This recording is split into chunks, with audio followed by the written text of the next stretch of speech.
펀더멘탈이 살아있다는 거는 일단 2020년에 기업이 제시한 매출 가이던스, EPS 가이던스가 그대로 유지되는지, 그거에 중요한 거죠. 그게 중요한 건데, 그거를 한번 살펴보고 다른 이야기를 좀 해보죠.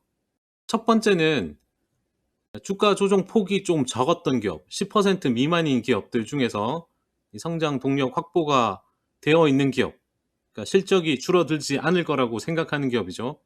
그 첫 번째가 이제 시가총액 순인데, 아마존이 첫 번째, 시가총액이 높다 보니까 제일 위에 있는 거예요.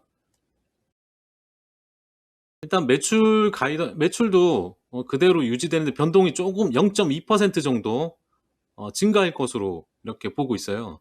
그렇게까지 크게 늘진 않는데, 어차피 필수 소비재 위주로 이렇게 좀 재편하는 게 있어서 상대적으로 이제 한쪽이 많이 팔리면 한쪽이 줄어드는 그런 게 있는 것 같아요. 크게 는 건 없죠, 매출은. 그다음에 EPS도 변동폭은 2.2니까 아주 많이 이렇게 늘어나는 건 없죠. 그죠? 그런 상황이라는 거 좀 보면 좋을 것 같고요. 넷플릭스 같은 경우는 여기 보시다시피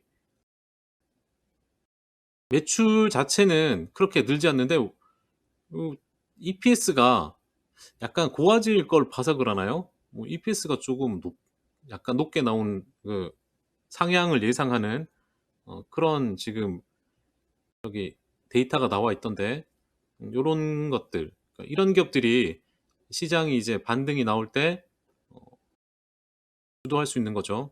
그러니까 결국에는 주가는 실적의 함수니까 그렇게 보시면 되고, 그 다음에 다들 예상하셨다시피 코스트코 뭐 물건이 없어서 못 팔 정도니까, 근데 매출 여기는 없으면 못 파니까 이렇게 매출 자체는, 매출이나 이런 거는 크게 뭐 적이 없어요. 올해 엄청난 매출을 그 가이던스보다 더 낼 수 있는 기업이 과연 그렇게까지 있을까 싶긴 하거든요. 그러니까 그런 걸 기대하기보단 기존 가이던스에서 많이 축소하지만 않아도 뭐 다행인 거죠.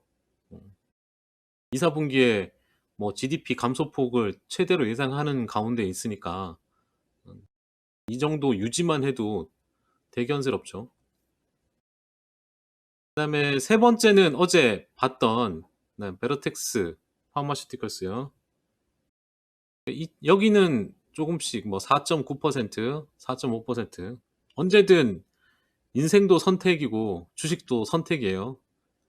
늘 기생급부가 있는 거죠.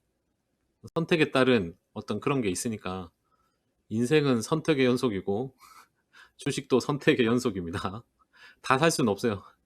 다 사면 뭐 지수를 사는 게 낫지. 그런 상황이고, 그다음에 이제 여기 일렉트로닉 아츠 EA가 있죠. 게임 기업이 여기에는 좀 덜 빠진데, 액티비전은 좀 올라가다 빠져서 10% 넘게 빠진 것 같아요. 그다음에 마지막 기업도 어제 했던 기업이에요. 상대적으로 이제 그러니까 우량한 기업이다 보니까 주가 폭도 적었던 것 같고요. 이걸 보고, 그러니까 이런 기업들을 보고 리스트를 가지고 계세요. 리스트를 가지고 계시다가 어느 순간 언제 뭐 또 종목 찾고 하겠어요, 그죠? 그래서 리스트를 다 모아뒀다가 언젠가 필요할 때 딱딱 꺼내서 이제 바로바로 이제 실행을 해야 되는 거고요.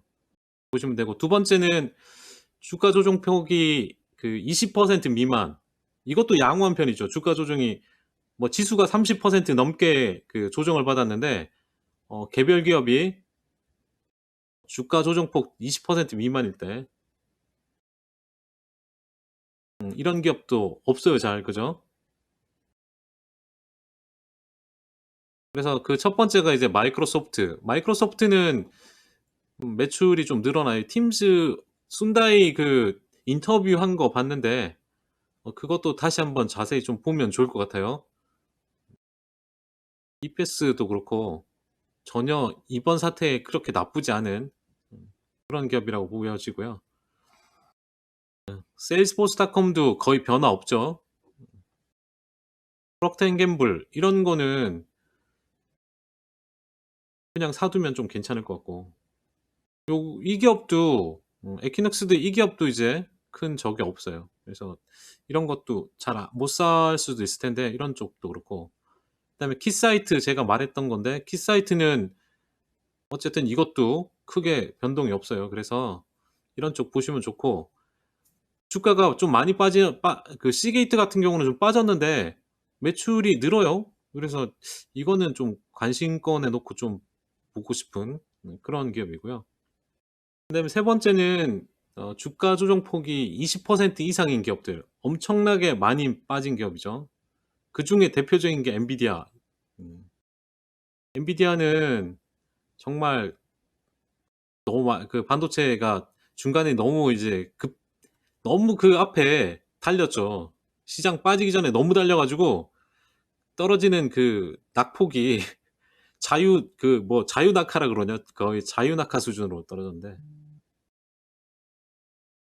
그래서 여기도 보시다시피 변동이 없어요. 그죠? 마이너스도 안 나고 없기 때문에 상황만 좋아지면 언제든지 좀 회복할 수 있는 그렇게 보여주고요. 그 다음에 이제 차터 커뮤니케이션스가 그 다음이고 록히드 마틴도 많이 빠졌어요. 의외로. 아마 국방에 이제 투자할 여력이 좀 부족하지 않을까 싶어서 좀 빠진 것 같아요. 지금은 국방을 늘릴 예산보다는 다른 쪽으로 예산이 좀 들어가긴 해야 되는 거죠.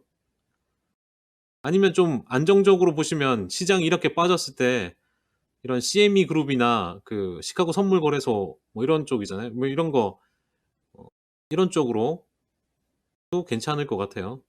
이런 쪽은 전혀 뭐 거래가 늘어나면 좋은 거니까 괜찮잖아요. 주가는 많이 빠졌지만. 어프라이드 머티리얼즈도 많이 빠졌죠. 이것도 고공행진을 하다가 거의 많이 빠졌는데 얘도 뭐 올라가잖아요.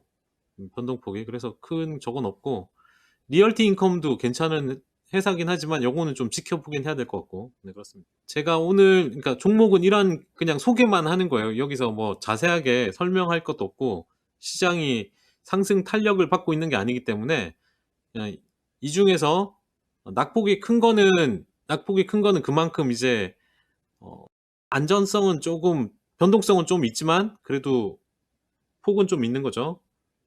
각자의 어떤 그 위험 성향도에 맞게 잘 선택하시면 되겠죠. 돈이 없어서 못 사는 거면 나중에 종목 교체라도 좀 잘 하는 쪽으로 계속 이야기하는 거고요.